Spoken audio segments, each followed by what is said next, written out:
यही धनु पर ममता के ही हेतु सुनि रिसाई कहा भृगुकुल के तू। यही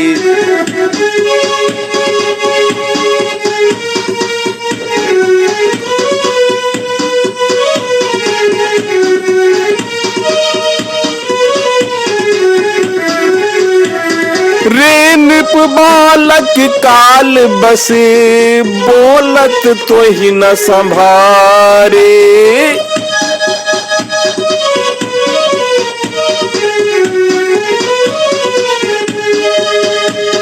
रे नृप बालक काल बसे बोलत तो ही न संभारे। धनु ही सम त्रिपुरारि धनु विदित सकल संसारे। धनु ही सम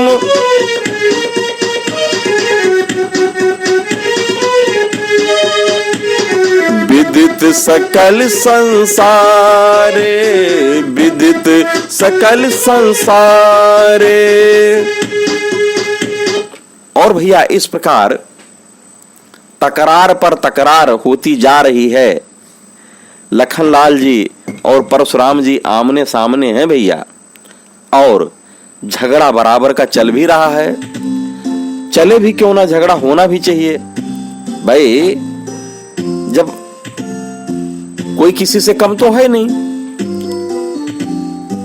वो कहते हैं बहु धनु ही तोरी लड़काई कबहु ना रिसकुन किन गोसाई। अब यही धनु पर ममता के हेतु तब जो भृगुकुल केतु हैं वह मुनि परशुराम जी गुस्सा कर बोलते हैं, क्रोध हो जाता है उनको। भाव भी बहुत सुंदर है। कहने का भाव है, बहुतेरी धनुहियां जो हमने लड़कपन में तोड़ डाली, उनमें से किसी में ममत्व तो आपको नहीं दिखा, ना ही आपने कभी गुस्सा किया। सुनो देव सब धनुष समाना। अब एक इसी पर अन्य सर्वों पर गुस्सा न करके इसका क्या कारण निकाला जाए? क्या हेतु आपने गुस्सा किया है? आपको इतना क्रोध क्यों आ गया? भाई आपको तो पता है परशुराम का ममत्व इस धनुष पर क्यों है, लेकिन वो चिढ़ाते हैं। क्या चिढ़ाते हैं? कि बहु धनु ही तोरी लड़काई। और उधर परशुराम जी पहले ही बोल चुके हैं कि सुनहु राम जे शिव धन त्वरा साहस बाहु समसो रिपु मोरा। अब ये कहते हैं ममता के हेतु, जिससे भाव आता है कि आप तो गोसाई अर्थात साधु हैं, और साधु को किसी वस्तु में उसकी जो है मोह माया होती ही नहीं। तो धनुष पर आप जो है ममता करें, इसका मतलब आप अज्ञानी हैं। अब भैया अब हुआ ना शाब्दिक अपमान। भाई ममता क्या हेतु है? लड़कपन में खेल में हमने बहुमूल्य मणि आदि जटिल धनुहियां तोड़ ताड़ के रख दी। मेरे पिता श्री राजा दशरथ भी गुस्सा नहीं किए। जब राजा दशरथ जी गुस्सा नहीं किया, आपका भी आवागमन होता रहता था। आपने भी कभी जो है बल्कि देखकर खुश होते थे कि वाह बच्चे बढ़ रहे हैं। आपने कभी रिश्ता नहीं किया। और इस धनुष में तो कोई लावण्यता ही नहीं है, तो पुराना था। फिर क्यों रिस करते हैं? जैसे उन धनुहियों के टूटने पर आपने रोष नहीं किया क्योंकि वह आपकी न थी, वैसे ये भी तो आपका नहीं है, ये तो शिव जी का है।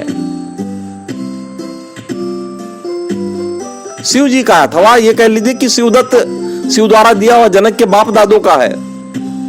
तो आपकी ममता इस पर क्यों है?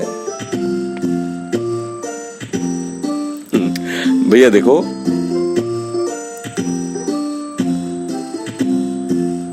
जनक जी ने इस पर प्रतिज्ञा की है। अब चाहे उसको तुड़वाएं चाहे रखें, तुम्हारा उससे क्या लेना देना?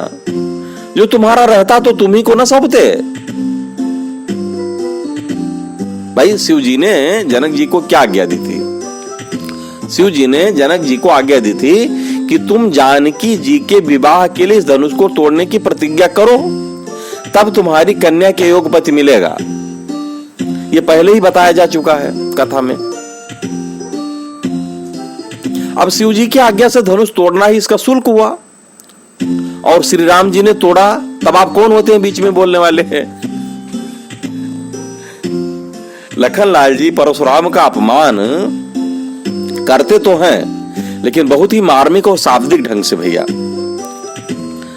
क्यों? क्योंकि परशुराम जी शिव जी के धनुष को बहुत भारी समझे हुए हैं, इसमें लखन जी उसको बहुत छोटा बताते हैं।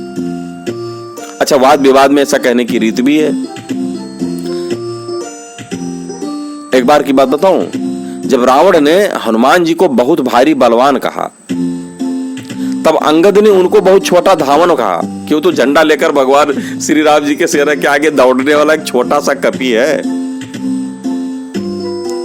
जैसे एक और उदाहरण है कि शिल्प कर्म जाने नल लीला, कप एक महा बलशीला। ये बात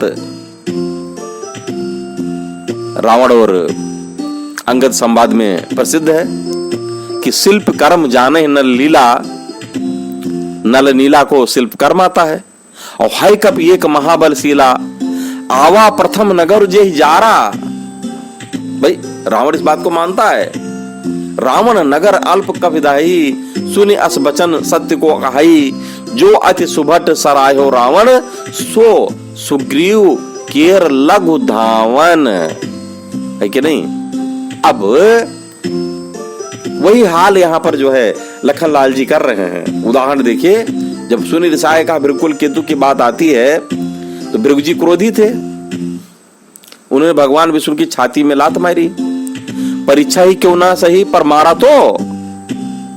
दूसरे अनजान में स्त्री के सिर पर चक्र गिरा तो साफ भी दिया। और ये तो उस कुल के केतु हैं, पताका है, झंडा है, ध्वजा है। अब ये उनके और क्रोधी हैं। ये क्रोध करके बोला ही चाहे, आश्चर्य क्या है भाई? भला इनके कोप का कहना ही क्या? अच्छा, ये बात तो हमें याद रखना है कि जब कहा था कि कबहु नासरिस कीन गोसाई, तब क्रोध न करने के संबंध में गोसाई कहा था, और जब क्रोध किया तब भृगुकुल केतु विश्लेषण दे रहे हैं भैया। तब वो भी नहीं चुप रहते, वो भी कहते रे नृप बालक काल बस बोलत तो ही न संभार। भाव ये है कि मैं राजाओं का शत्रु हूं, ये सोचकर भी तुझे डर नहीं लगता, संभाल कर नहीं बोलता। तुझे तो मैं क्षण भर में काल के हवाले कर सकता हूं। काल कवल होई हो छन मोही, कटुबादी बालक वध जोगु, रे कपिपोत बोल संभारी। ऐसा बहुत सारे उदाहरण आते हैं। गुस्सा में तो कुछ भी होता है, क्रोध में कुछ। अच्छा, काल बस की जो बात करते हैं, ये दुर्वचन हुआ।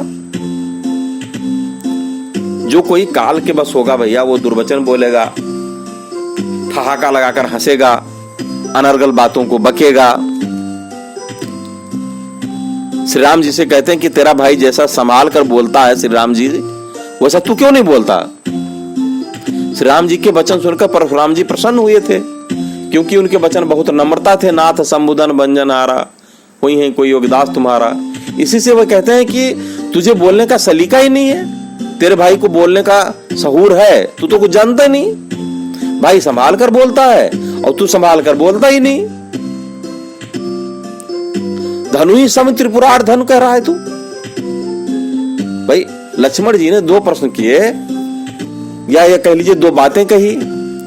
पहली तो कि मैंने लड़कपन में बहुत धनुइयां तोड़ी, पर आपने कभी क्रोध नहीं किया, अर्थात इस बार आप क्रोध क्यों कर रहे हैं?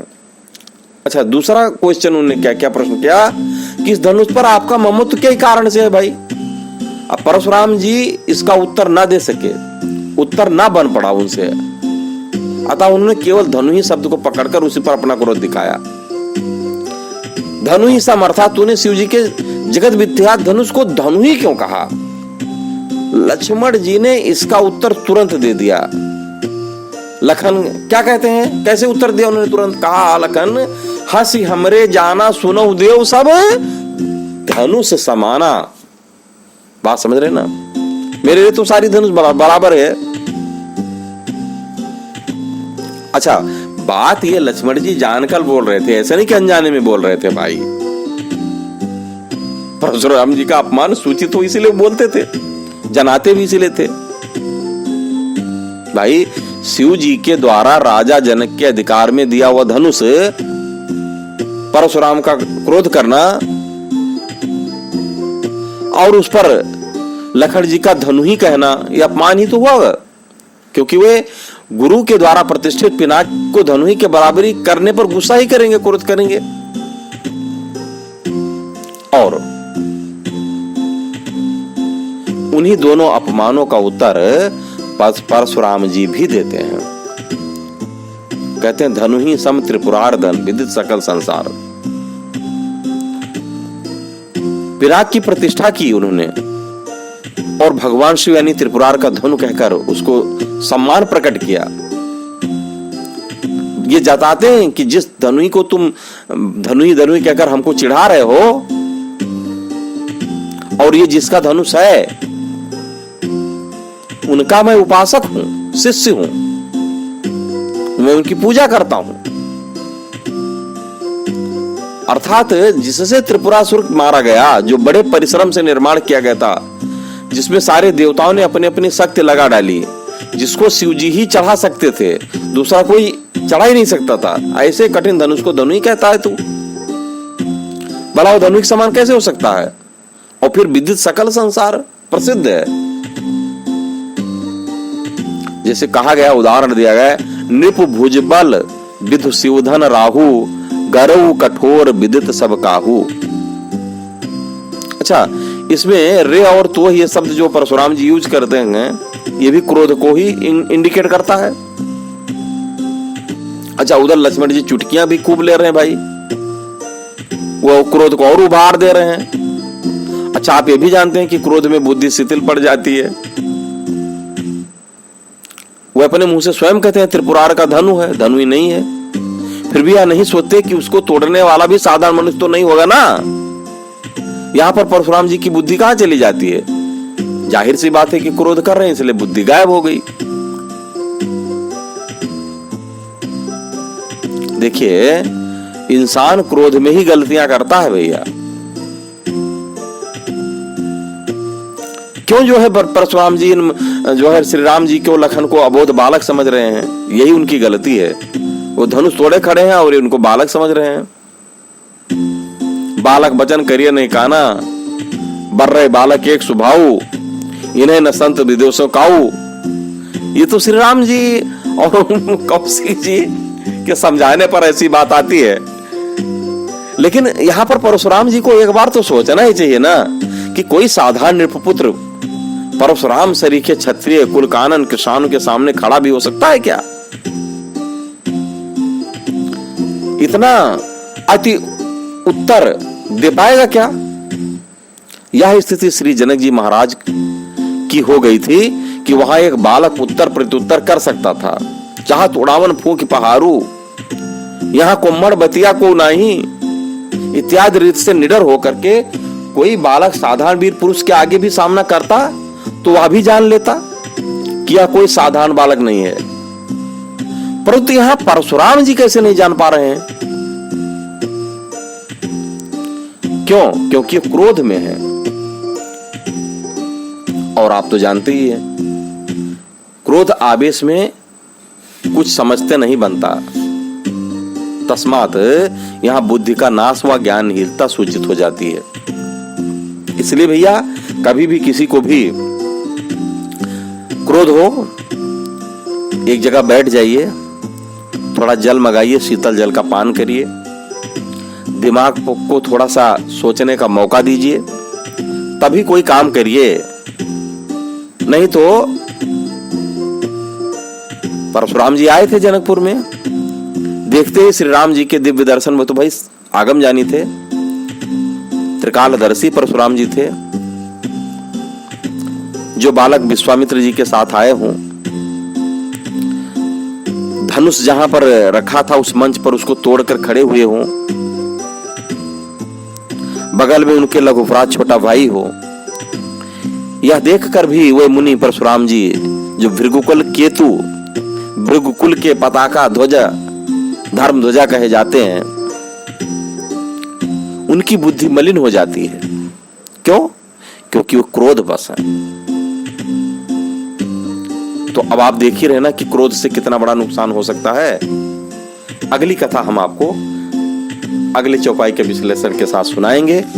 तब तक हम आप लोगों से विदा लेते हैं और आप हमारे चैनल को देखते रहिए। हो सके तो शेयर और सब्सक्राइब भी कर लीजिए।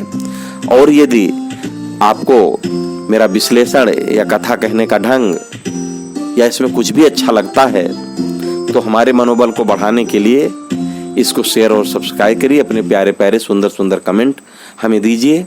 यदि कोई चीज हमसे भूल हो जाती है, देखिए भगवान श्री राम जी का गुणगान तो वेद भी नहीं करते, वो भी नेत नेत कहते हैं। ऐसा नहीं, ऐसा नहीं, इससे भी अच्छा, ऐसे नहीं। अच्छा वैसे भी देखिए जितने कथा को आप श्रवण करने जाते हैं, पंडाल में जाते हैं, वहां भी देखिए कथा वही होती है। श्री रामचरितमानस जी वही हैं, वाल्मीकि रामायण जी वही हैं, कंबन रामायण जी वही हैं, आनंद रामायण जी वही हैं। लेकिन कथा कहने का भाव और उसको कहने का तरीका बार बार बदल जाता है और जिससे आपको प्रतिपल प्रतिक्षण आनंद की अनुभूति होती है। तो भैया हम किस खेत की मूली हैं, सिया राम में सब जग जानी, करो प्रणाम जोर जुग पानी। हमसे कोई अगर भूल हो गई है तो हमें क्षमा करिएगा। जय श्री राम।